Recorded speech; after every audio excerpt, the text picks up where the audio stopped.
Time now for your forewarned weather with Cedric Haynes.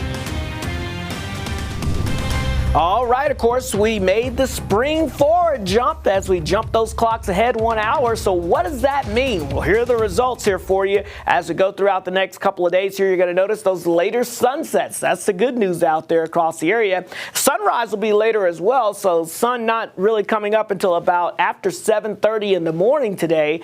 But notice those sunsets. The sunset for later on today, how about 7:30 this evening? So, yeah, we're going to have a lot more daylight heading our way, and it's going to be a lot later before we start to see that sun setting, and that will continue to increase here as we go throughout the next couple of months.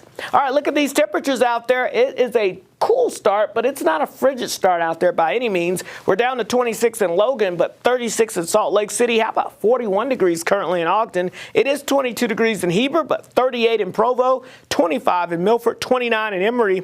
It's pretty chilly, though, as you get towards Hanksville. 19 degrees this morning and 41 in St. George. Let's walk you out the door here today along the Wasatch Front. Temperatures into the upper 30s. You'll grab the light jackets this morning, but overall should be a fairly nice afternoon as we see those temperatures climbing into the mid-50s across the area. 54 degrees is our typical daytime high here along the Wasatch Front, so we're going to be above average as we get into this afternoon. As we warm it up, temperatures will climb into the lower 60s for those highs. Across the southwestern half of the state, we're going to be looking at a comfortable start out there. Temperatures near 40. We're jumping up to near 60, though, by lunchtime, so a quick warm-up, and we're seeing those temperatures nearing 70 this afternoon with plenty of sunshine out there. 57 degrees today in Wendover, 59 in Cedar City, 57 in Price, and about 60 degrees in Vernal. Still holding in the upper 40s as you get towards Rock Springs, 57 in Blanding, and about 70 degrees expected in St. George. All right, let's get you updated on the snow totals for the season because we added about 1.3 inches on Friday morning to Salt Lake City. I know it's not a lot, but it's something, and it does boost our season total up to over a foot now at 12.7 inches officially in Salt Lake City. But you compare that 12.7 inches to where we should be at 45.2 inches, and you can see, yeah, we are way behind.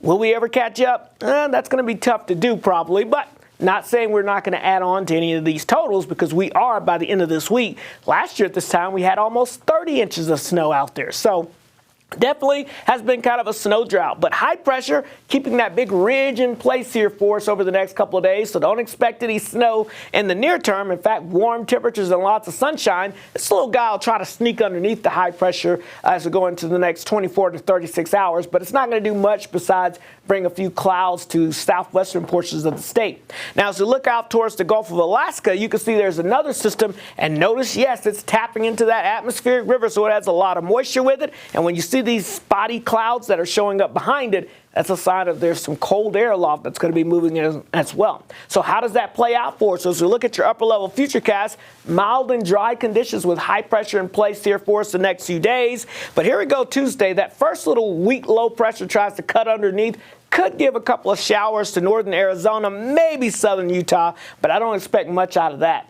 High pressure then builds back in for your Wednesday, but now we're going to be sandwiched between high pressure and a very strong area of low pressure. So that's going to mean some gusty winds are going to be building in across the area. And then as we get into Thursday, that's when this next storm system drops into the area, and it will bring us some colder and unsettled weather, a very similar weather pattern to what we saw last week at this time.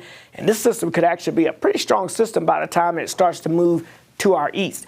How much liquid precipitation are we expecting out of this next wave? Probably about a ½ inch on average, but there will be some folks that will get a little bit more, a little less, and yes, a lot of that in the mountains will fall as snow, and some of that in the valleys will fall as snow.